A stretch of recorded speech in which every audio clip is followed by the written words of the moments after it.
s'adresse spécialement à la population congolaise. On voit un papa de 79 ans qui se bat pour libérer ses pays. Alors, quant à nous, la jeunesse, on doit s'élever pour libérer notre pays. Il n'y a pas de gens qui soient plus congolais que nous autres.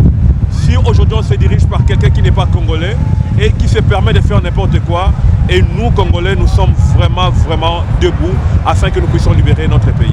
Ce qui m'étonne, c'est quoi? C'est que dans un pays, on a institutionnalisé les mensonges.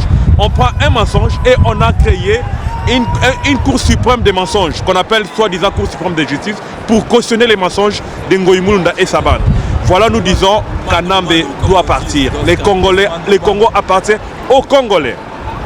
Qu'il pleuve, qu'il neige, il ne va pas diriger ce pays. Ce pays nous appartient à nous les Congolais.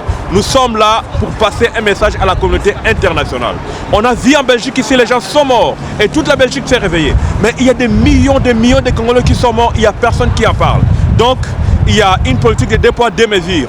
Pour les autres, on en parle. Il y a quelqu'un qui s'est immolé en Égypte. On en a parlé partout dans le monde. Mais celui qui s'est immolé au Congo, qui en a parlé? Voilà pourquoi nous sommes là pour passer ce message. Les Congolais est un être humain comme tous les autres êtres humains. Il a droit à la vie. C'est le message que je dois passer. Tenez bon, nous vaincrons. Les Congolais de la diaspora, ils savent que nous sommes là, nous sommes tous unis pour bouter dehors l'ennemi. Restons unis, continuons avec cette action que nous sommes en train de faire. Une chose est vraie, la victoire est certaine. Alors à chacun, dans son milieu de travail, partout où il se trouve, nous avons des Congolais qui sont dans certains niveaux d'administration qui puissent passer les messages. En fait, nous allons utiliser tous les moyens. Ceux qui peuvent aller par la voie démocratique, ils vont aller. Ceux qui peuvent aller par d'autres moyens, on va utiliser tous les moyens pour libérer les Congos. S'il faut prendre les armes, on va prendre les armes. S'il faut faire comme nos amis arabes, nous allons faire comme nos amis arabes et on va libérer ce pays-là. Je pense que si par la violence, il faut répondre par la violence, on doit répondre la violence par la violence.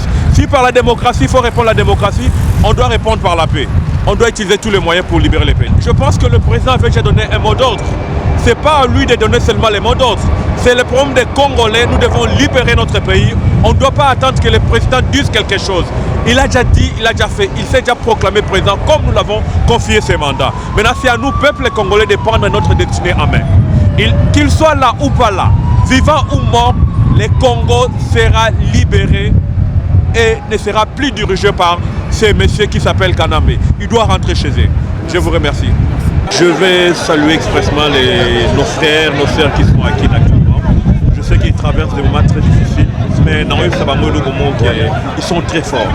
Parce que tenir devant tous les terroristes, on n'est pas terroriste.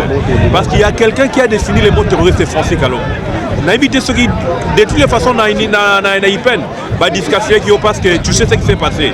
Je pense que l'autre là, Amérique a décortiqué bien le problème, nous, il y a eu peine. Donc terroriste, ce n'est pas la définition que tu donnes à terrorisme. Donc ça, le peuple n'est pas, la diaspora n'est pas des terroristes. Nous sommes juste des peuples congolais qui revendiquent son droit. Tu as autant qui constitue la notion disant constitution de défendre. Article 64, ça dit quoi? Et il a interdit à un groupe d'individus et à détenir pouvoir dans un peuple en otage. Ce que vous avez fait à Kinshasa, au Tchénini, au char de combat à Kinshasa, vous avez gagné les élections. Pourquoi tous ces chars de combat? Mais nous savons une chose. La victoire est certaine. Le peuple, c'est le souverain. C'est le peuple qui donne le pouvoir. Mais vous pensez que le pouvoir est Outaralibanda? Et Outaralibanda, nous avons le peuple avec nous. Nous sommes sûrs et certains que ce pays-là sera libéré. Ingeta. La victoire est certaine. Abino. Ce jour-là, nous voulons le 13 février que Congolais ne sont partout à Zali. À Kangaje Semnaye. Et tant que Moutarobeng a un répondeur, il va écouter ce message-là.